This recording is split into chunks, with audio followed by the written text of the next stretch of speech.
നിങ്ങളുടെ favourite shows ഇനി ഒരിക്കലും മിസ്സാവില്ല. ഇപ്പോൾ C5 കാണും നിങ്ങളുടെ ഫേവറേറ്റ് ഷോസ് തികച്ചും സൗജന്യമായി. വന്ദനമ്മ എന്തിനാ എന്റെ ജഗങ്ങളെ തല്ലിയത്? പാവല്ലേ ജഗനങ്ങള്.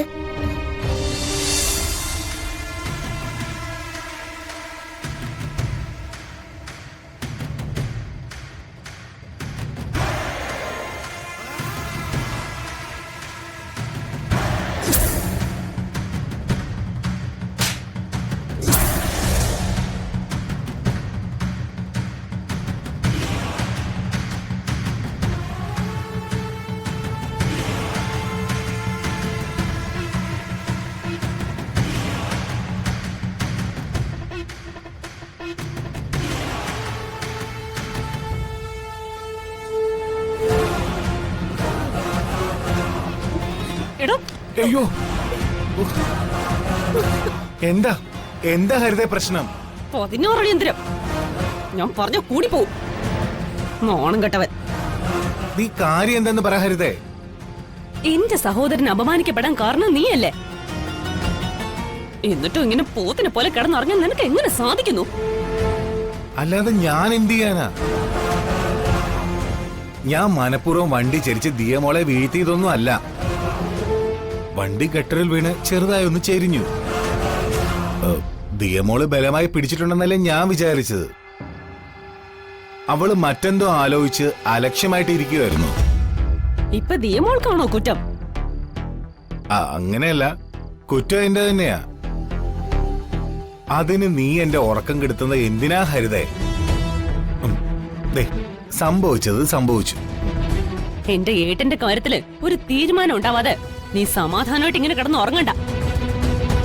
ഗർഭിണിയായ ഭാര്യ ഉറക്കളച്ചിരിക്കുമ്പോ നീ ഇപ്പൊ അങ്ങനെ ഉറങ്ങി സുഖിക്കണ്ട. കരുണാകരക്കുറുപ്പിന്റെ മകൻ അങ്ങനെ തരം താഴേണ്ട കാര്യമൊന്നുമില്ല. ജഗനേക്കാൾ മഹത്വമൊന്നും വന്ദനയ്ക്കില്ലെന്ന് വന്ദനയ്ക്കൊന്ന് ബോധ്യപ്പെടുത്തി കൊടുക്കണം.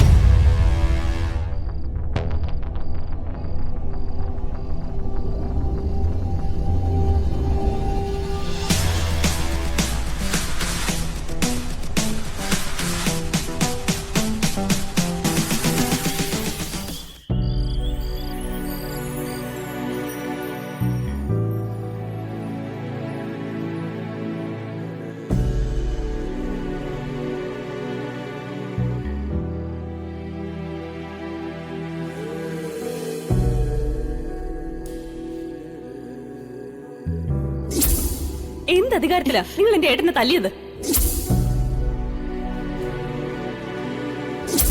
എന്റെ അശ്രദ്ധ കൊണ്ടാ വണ്ടി ചരിഞ്ഞതും ദിയമൊക്കെ മുറിവ് പറ്റിയതും.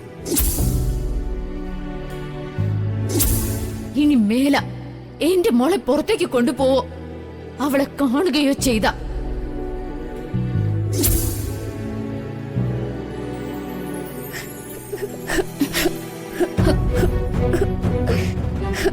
മോളെ എന്താ മോളെ മോളെന്തിനാ കരയുന്നേ? ഒന്നുമില്ല വന്ദനമ്മേ. അങ്ങനെ ഒന്നുമില്ലാതെ മോൾക്ക് അറിയില്ലല്ലോ. മോൾക്ക് എന്താ പറ്റിയേ? ആ പിശക്കാരെ സ്വന്തം കണ്ട് പേടിച്ചതാ. മോള് പേടിക്കണ്ട, അത് സ്വപ്നമല്ലേ. മോൾക്ക് വന്ദനാമ്മ ഒരു കഥ പറഞ്ഞുതരാം. കഥ കേട്ടിട്ട് ഉറങ്ങിക്കോ. ഒരിടത്തൊരിടത്ത് ഒരു വലിയ കൊട്ടാരം ഉണ്ടായിരുന്നു. വെറും കൊട്ടാരമല്ല, മാണിക്യം പതിച്ച കൊട്ടാരം.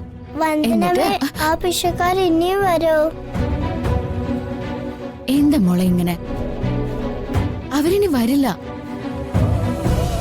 അതൊക്കെ കഴിഞ്ഞല്ലോ. മോൾക്ക് ബാക്കി കഥ കൂടി പറഞ്ഞുതരാം. അത് കേട്ടിട്ട് ഉറങ്ങിക്കോ. വേണ്ട, കഥ കേട്ടാലൊന്നും എനിക്ക് ഉറക്കം വരില്ല. വന്ദനമ്മയ്ക്ക് ഉറക്കം വരാത്ത എന്താ? സമയം ഒരുപാടായി, മോൾ ഉറങ്ങിക്കോ. ജഗനങ്ങള് വെറും പാവല്ലേ വന്ദനമ്മേ? ഉറങ്ങാൻ കണ്ണടയ്ക്കുമ്പോ പിശക്കാര് ദിയമോളെ കണ്ണ് കുത്തി പൊട്ടിക്കാൻ വരുന്ന പോലെ തോന്നും. അപ്പൊ ഞാൻ നെട്ടി ഉണരും. അപ്പോ എന്നെ രക്ഷിക്കാൻ അവിടെ വരുന്ന ജഗനങ്ങളുടെ ചിരിച്ച മുഖം കാണും. അപ്പരാ ദിയമൾക്ക് പേടി മറന്ന്. വന്ദനമ്മ എന്തിനാ എന്റെ ജഗനങ്ങളിനെ തല്ലിയത്? പാവല്ലേ ജഗനങ്ങള്. ദിയമൾക്ക് സങ്കടമായി. മോള് സങ്കടപ്പെടാണ്ട. വന്ദനമ്മയുടെ മടിയില് മോള് കിടന്നുറങ്ങിക്കോ. വാ.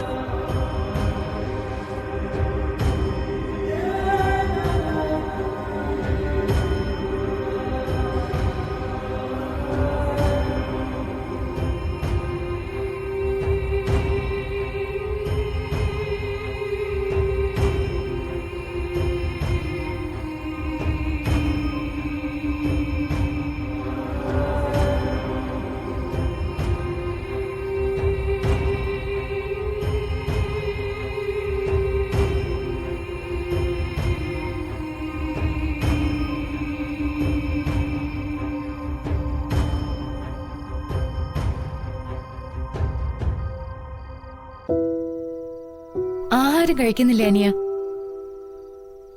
എനിക്കൊന്നും വേണ്ട. പട്ടിണി ഒരു കാര്യത്തിനും പരിഹാരം ആവില്ല. പ്രണയത്തില് ചില തിരിച്ചടികളൊക്കെ ഉണ്ടാവും, അത് സ്വാഭാവികമല്ലേ? ഏട്ടത്തി ഒരു കൗൺസിലറെ പോലെയാണല്ലോ സംസാരിക്കുന്നത്. ഞാൻ നിനക്ക് കൗൺസിലറിനെ പോലെ ബോധവൽക്കരണം തരികയൊന്നുമല്ല. പ്രണയിക്കുന്ന ആൾക്ക് ക്ഷമിക്കാനും പൊറുക്കാനും ഒക്കെ ഉള്ള മനസ്സുണ്ടാവണം. എല്ലാം ശരിയാവുമെന്ന വിശ്വാസവും. അനിയൻ വന്ന് ഊണ് കഴിച്ച് കിടന്ന് ഉറങ്ങാൻ നോക്ക്. എനിക്ക് വേണ്ട, ഏട്ടത്തി പൊക്കോളൂ. നിർബന്ധിക്കാനേ എനിക്ക് പറ്റൂ. പ്രശ്നങ്ങൾ സമാധാനത്തോടെ നേരിടണം. അല്ലെങ്കിൽ ഇതുവരെ കൊണ്ടുവന്ന പ്രണയം നഷ്ടപ്പെട്ടു പോകാനും അധിക സമയമൊന്നും വേണ്ട. അനിയന് എന്തോ പ്രശ്നം അലട്ടുന്നുണ്ട്, അത് വിട്ടേക്ക്. എന്ത് പ്രശ്നമുണ്ടെങ്കിലും നാളെ പരിഹരിക്കാം. ഞാൻ വന്ദനെ വിളിക്കാം. അയ്യോ, അതൊന്നും വേണ്ട ഏട്ടത്തി, ഞാൻ തന്നെ സംസാരിച്ചോളാം. ശരി, നിന്റെ ഇഷ്ടം പോലെ.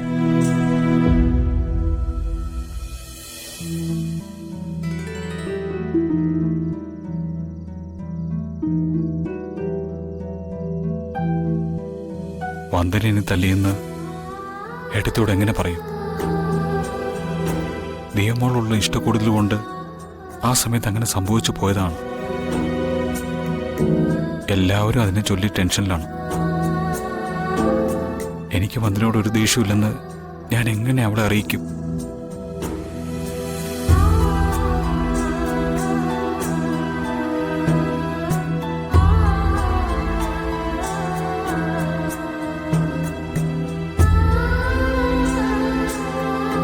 ജഗ,